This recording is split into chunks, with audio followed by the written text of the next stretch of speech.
우리 교회가 주를 위하여 모든 사명 감당하기 원해요. 이 기쁨은 성령께서 주시는 기쁨으로 외적인 환경에 좌우되지 않는 기쁨을 말하고 있는 것이죠. 교회가 이 땅 가운데 그 생명력을 유지할 수 있었던 것은 바로 이 기쁨 때문입니다. 외적인 환경이 기뻐할 만하지 않은데 기뻐하며 사는 것이에요. 우리는 인생에 있어서 절망적인 상황들과 어려운 시간들을 대면하게 됩니다. 근데 거기에 빠져서 불행해 라고 이야기하는 것은 속사람이 주 안에서 온전히 회복되지 못한 상태임을 나타낸다는 것이죠. 내가 현실에 있는 문제로 인하여서 고독하고 너무 괴로워서 낙심되고 주변과 소통함에 있어서 내 안에 감사와 기쁨이 전혀 나타나지 않는다. 그러면 내가 영적으로 지금 피폐해져 있구나, 병들어 있구나, 사탄의 공격에 노출되어 있구나, 이걸 깨달아야 된다는 거예요. 그럼 그 깨달음이 있을 때 어떻게 해야 될까요? 기도해야 되는 것입니다. 하나님을 의지하고 기도로 나가야 되는 거예요. 혼자 하기 힘들면 2명이서 같이 기도하는 거예요. 2명이서, 3명이서. 그리고 우리가 이렇게 같이 기도하는 겁니다. 제가 요즘에 이 일들로 인하여 낙심하고 있습니다. 그러면 공동체가 같이 기도하는 거예요. 순전한 마음, 진실함을 의미하죠. 이 교회라는 것, 주의 일이라는 것, 설한 일이라는 것에서 우리가 바라봐야 될 순전함이란 무엇이냐? 바로 그리스도의 마음이라는 거예요. 거짓이 없고 목적성이 온전한 것을 의미한다는 것입니다. 생명을 소중히 여기며 주 안에서 귀히 여기는 것, 이것이 순전한 것, 그것의 가장 중요한 핵심이 되는 겁니다. 생명을 사랑하는 것, 예수 그리스도의 사랑은 온전히 우리가 그것을 가진 것에 기초해서 삶을 살아가는 것이 바로 이 성경이 말하고 있는 순수한 마음이라는 거예요.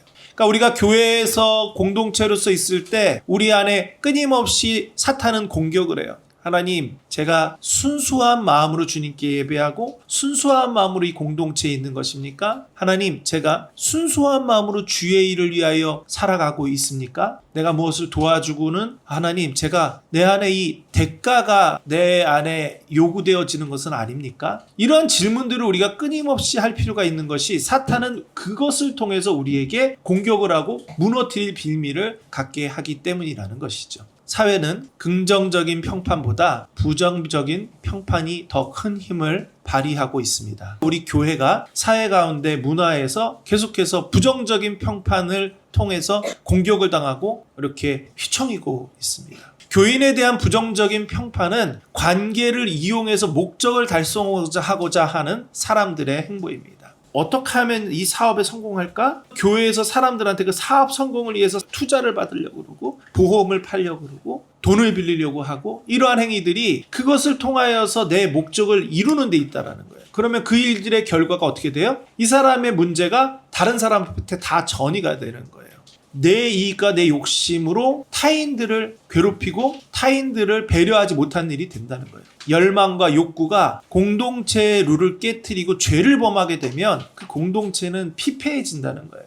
가정도 마찬가지예요. 어떤 공동체든지 죄가 들어오면 그 죄는 공동체를 파괴합니다. 수많은 교회들이 그 안에 지도자들의 타락, 그리고 그 공동체 안에 있는 사람들의 타락으로 인해서 교회들이 무너진다는 것이죠. 다단계가 교회를 파괴하는 가장 근본적인 거는, 그 다단계는 관계를 이용하여서 돈을 버는 것이기 때문에 그래요. 교회에 다단계가 들어오면 그게 좋건 나쁘건 간에 그 다단계로 인하여서 관계가 훼손이 되는 거예요. 왜 그를 관리하느냐? 온전한 마음, 순수한 마음이 아니라 그 사람을 통해서 나의 수익이 되고 우리의 수익이 되니까 공동의 수익을 위한 공동체가 될 때 교회의 순수성이 깨진다는 것이죠.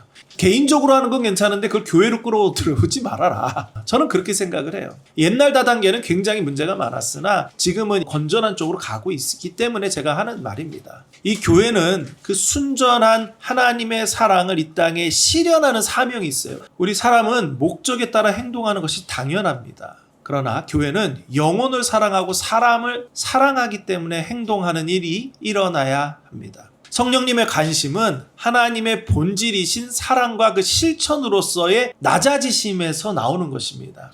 높은 곳으로, 좋은 곳으로 향하는 것이 아니고요, 낮아지는 곳으로 흘러가는 거예요. 문화적으로 좀 부족하고 또 굶주린 곳, 가난한 곳, 배고픈 곳 이런 쪽으로 흘러가야 돼요. 높아지려고 할 때 우리는 목적성이 나타난다는 것입니다. 인자는 섬김을 받으러 온 것이 아니라 섬기러 왔고 자기 목숨을 많은 사람들을 위하여 주려고 왔다. 아멘. 하나님의 사랑은 실패한 우리 인간들에게 먼저 사랑으로 우리를 구원하시기 위하여 섬기기 위하여 오셨다. 이것을 순수한 사랑, 순전한 사랑이라고 우리는 이야기합니다. 성령님은 우리에게 회개하게 하시며 또한 선대와 환대를 통해 사랑을 나누게 하시는데요. 우리 교회에서 우리가 나누는 공동체의 일들은 다른 사람이 뭐를 했느냐 안 했느냐에 대한 부분들을 판단하고 비교하는 것이 아니라 하나님이 내게 주신 것으로 내가 무엇을 나눌 수 있는지에 대한 부분들을 생각해야 되는 것이죠. 우리는 믿음의 사람들의 사랑의 손길로 우리에게 은혜가 왔고 그를 통하여 교회가 세워졌고 학교가 세워졌고 병원이 세워졌고 그 은혜로 우리는 지금 살고 있다는 것입니다. 얼마나 감사해요. 그러니까 우리가 믿음으로 견뎌내고 지켜나가면 우리는 그 열매를 얻는 거예요. 그들은 날마다 한 마음으로 성전들에 모였습니다. 그리고 집집마다 돌아가며 함께 모여 기쁘고 순수한 마음으로 식사를 같이 하였습니다. 아멘. 성령의 역사하심으로 인한 열매로서 공동체가 세워졌기 때문에 진실하고 기쁘고 순수한 마음으로 모일 수 있었다는 것입니다. 교회는 주님의 사랑을 구체화하는 데 선대와 환대의 실천이 필요합니다. 선대는요, 타인을 존중하고 배려하는 것입니다.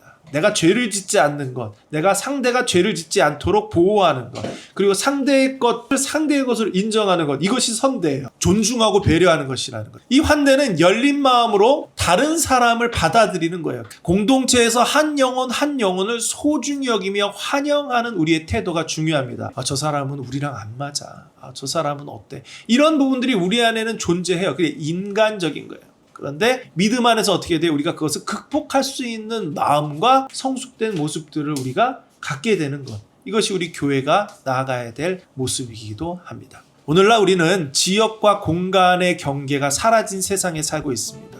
우리는 어디서든 사랑과 나눔을 실천할 수 있으며 그 영향력은 전 세계로 퍼질 수 있습니다. 이제 순수한 마음으로 사랑과 섬김을 실천하며 살아가야 합니다. 주의 사랑 실천하기